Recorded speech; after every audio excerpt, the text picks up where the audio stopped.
நான் இன்றைக்கி ட்ரை பண்ணி பார்த்ததுலேயே செம சூப்பரான ஒரு கிரேவி தான் உங்களோட ஷேர் பண்ணிக்க போகிறேன். இங்கே குக்கரில் ஒரு 2 பல்லாரியை சின்ன சின்னதாக கட் பண்ணி சேர்த்துருக்கேன். பல்லாரி நல்லா வதங்கினதுக்கப்புறமா 1 டேபிள் ஸ்பூன் இஞ்சி பூண்டு சேர்த்துக்கலாம். இஞ்சி பூண்டு சேர்த்ததுக்கப்புறமா ஒரு தக்காளியை நல்ல பேஸ்ட்டாக அரைச்சி சேர்த்துக்கோங்க. பேஸ்ட்டாக அரைச்சி சேர்த்தா தான் நல்லா க்ரீமியாக இருக்கும். தக்காளியும் நல்லா வதங்கி வரணும். தக்காளி நல்லா வதங்கி எண்ணெய் பிரிஞ்சு வரணும். இந்த தக்காளி நல்லா வதங்கி எண்ணெய் பிரிஞ்சு வந்தோடனே இது கூட கொஞ்சமாக உப்பு சேர்த்துமே நீங்கள் வதக்கிக்கோங்க. இதுக்கு நம்ம ஒரு பேஸ்ட் அரைக்க போகிறோம். அதுக்கு ஒரு 2 டேபிள் ஸ்பூன் போல் தேங்காய் சேர்த்துக்கிறேன். 1 டீஸ்பூன் போல் கசகசா சேர்த்துக்கோங்க.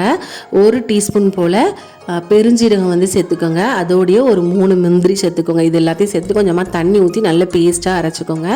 இங்கே தக்காளி நல்ல எண்ணெய் பிரிஞ்சு வந்ததும் மஞ்சள் ஜீரகம் வத்தல் பொடி 1 டீஸ்பூனும் கரம் மசாலா 1 டீஸ்பூனும் சேர்த்துக்கோங்க. இதெல்லாம் சேர்த்துட்டு நல்ல எண்ணெய் பிரிஞ்சு வரக்கிற அளவு நல்லா வதக்குங்க.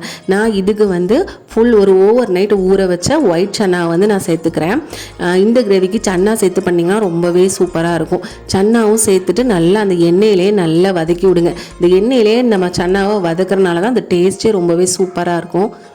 சன்னாவை நல்ல எண்ணெயிலே வதக்கி அது எண்ணெய் பிரிஞ்சு வந்ததுக்கு அப்புறமா அரைச்சி வச்ச தேங்காய் பேஸ்ட்டை சேர்த்துட்டு உங்களுக்கு மல்லி புதினாவை சேர்த்துட்டு உங்களுக்கு எந்த அளவு தண்ணி வேணுமோ அதையும் சேர்த்துக்கோங்க.